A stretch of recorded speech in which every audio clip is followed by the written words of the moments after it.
একটা স্লিপ এসেছে আমার কাছে। কে দিয়েছে?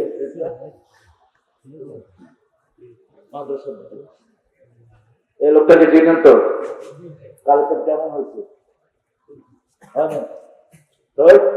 পোশালা কি আছে না কেন দেখে? একজন পোশালা আছে।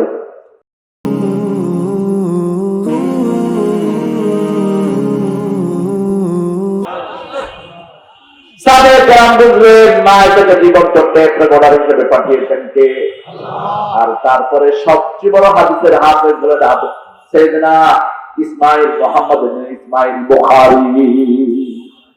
9 বছরে মুহাদ্দিস হয়েছেন, 9 বছর তিনি হাদিস পড়তে গিয়েছেন, তখন দাড়ি মুছতে নেই।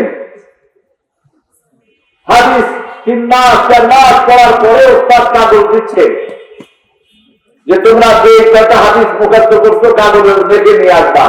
তিনি কাগজ নিলেন না। উস্তাদ বলল, তুমি কাগজ নিচ্ছ না কেন? ইসমাইল মুহাম্মদ ইবনে ইসমাইল মুহাম্মদ কাগজ নিচ্ছ না কেন? কাগজ নিব কেন? বলছে যে কয়টা হাদিস মুখস্থ সেগুলো লিখবা। তিনি বললেন, মা নাসিতু কাত, যা পড়িয়েছেন যত 6 মাস একটা হাদিসও ভুলি নেই। উস্তাদ অবাক হলেন আর বললেন, কালকে সকালে তুমি গোসল করে আসবা, আমিও গোসল করে আসবো। গোসল করে এসে ইসমাইল মুহাম্মদ ইবনে ইসমাইল বুখারী থেকে হাদিস শুনবেন। শুনতে শুনতে জোহর হয়ে গেল, এক ঘাট শেষ শোনাচ্ছে। উস্তাদ উঠে কপালে চুম্বন খেলেন আর বললেন, তুমি আমার চেয়ে বড় উস্তাদ। ইমাম বুখারী স্বপ্ন দেখলেন রাসূল শুয়ে আছেন, তিনি বাতাস করছেন। উস্তাদকে বললেন, আমি স্বপ্ন দেখেছি রাসূল সাল্লাল্লাহু আলাইহি ওয়াসাল্লাম বাতাস করছি। উস্তাদ কপালে মুখে বললেন, রাসূলের হাদিসের ভিতরে যে ময়লা পড়েছে আল্লাহ তোমাকে দিয়ে সেটা পরিষ্কার করবে। 10 লক্ষ হাদিস থেকে মাত্র 5000 হাদিস বুখারীতে তিনি উঠালেন। এত বড় মেধা শক্তি আল্লাহ তাকে দান করেছেন। এই জন্য বাজে কথা, বাজে গান, বাজে চিন্তা যদি না করি, এই জ্ঞানকে সমৃদ্ধ করে দিবেন কে? 500 কোটি বই মেমোরিতে রাখা জায়গা মাথায় আছে। 500 কোটি কতটুকু মানুষ কাজে লাগায়?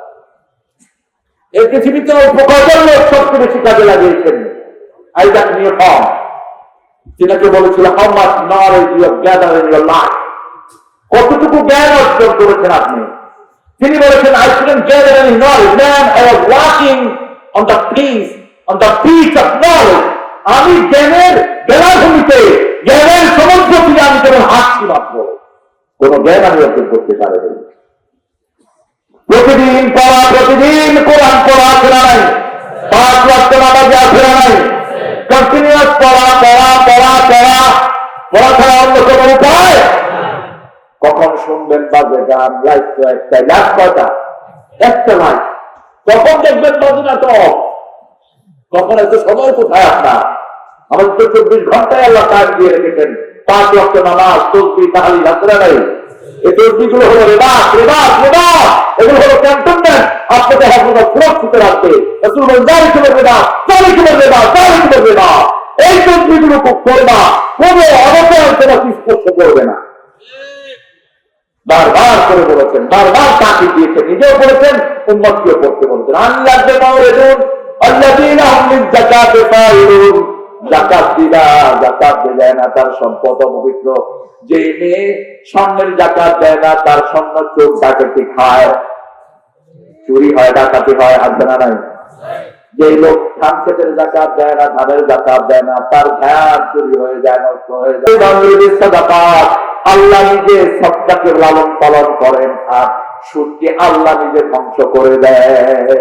একটা স্লিপ এসেছে আমার কাছে। কে দিয়েছে?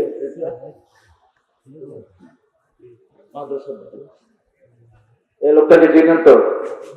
কালকে কেমন হয়েছে? পোশালা কি আছে না কেন দেখে? একজন পোশালা আছে। আপনারা বলুন তো এখানে পোশালা কে সবচেয়ে?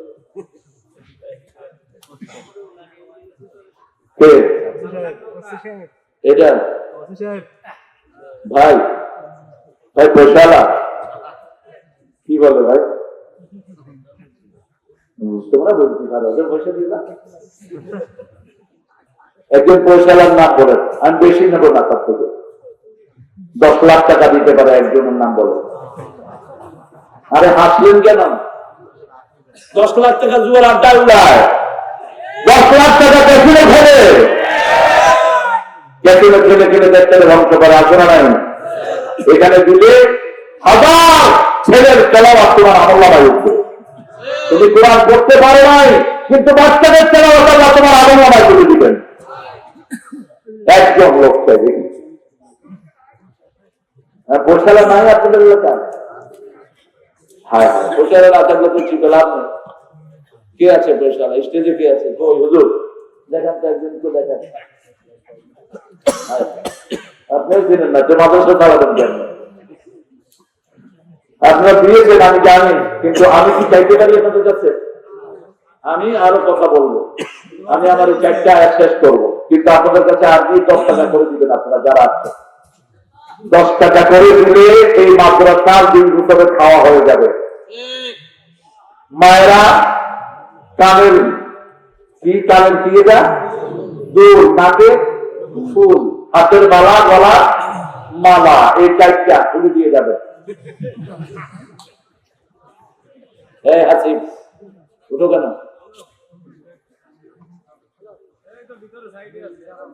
ব্যাগ নিয়ে যাবেন? জি, কই আলতাফ ভাই? আলতাফ ভাই, আমার আলতাফ ভাই, হাসিটা দেখলেই তো লাখ টাকা মনে হচ্ছে। আলতাফ ভাই কষ্ট দেবেন না, আপনি আপনি কষ্ট নেবেন না আলতাফ ভাই। সবাই আপনাকে পয়সালা ভাবে, আল্লাহ যেন আপনাকে পয়সালা বানায়। আলতাফ ভাই তো 20 তো আগে তো 20,000 দিলেন। আর কত? কেমন আলতাফের টাকা কেমন? প্রচুর। 20-30,000 তো কোনো ব্যাপার। আজকে দিতে তো 20,000। আর একটু লাগাই যান, যদি আলতাফ ভাই আরো 20,000 তো দিবেন। শিকদার ভাই আমার পক্ষ থেকে 20,000 দিবেন। হলো তো? হলো তো? আর কি আছে? আমার শরীর থাকলে কিন্তু এত কিছু করা হতো না। আমি শরীরকে বলে দিতাম 5 লাখ টাকার ব্যবস্থা করে দাও, হয়ে যেত। আল্লাহ শরীরকে জান্নাতুল ফেরদাউস দান করুন।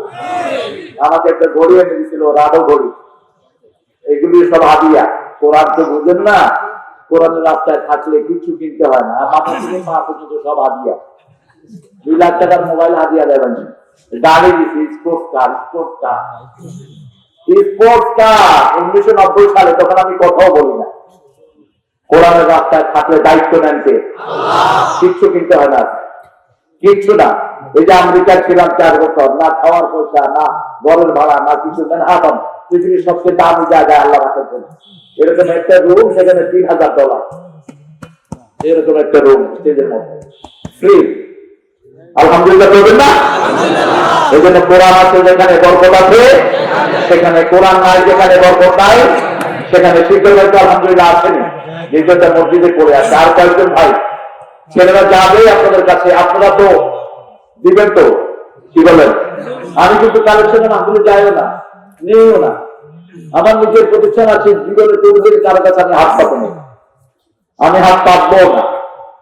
কিন্তু আপনাদের প্রতিষ্ঠান আপনারা আরেক জায়গা থেকে এসেছেন, কষ্ট করছেন দিন রাত, ছেলেগুলোকে, প্রত্যেকটা ছেলেকে ফ্রি খাওয়ায়, ফ্রি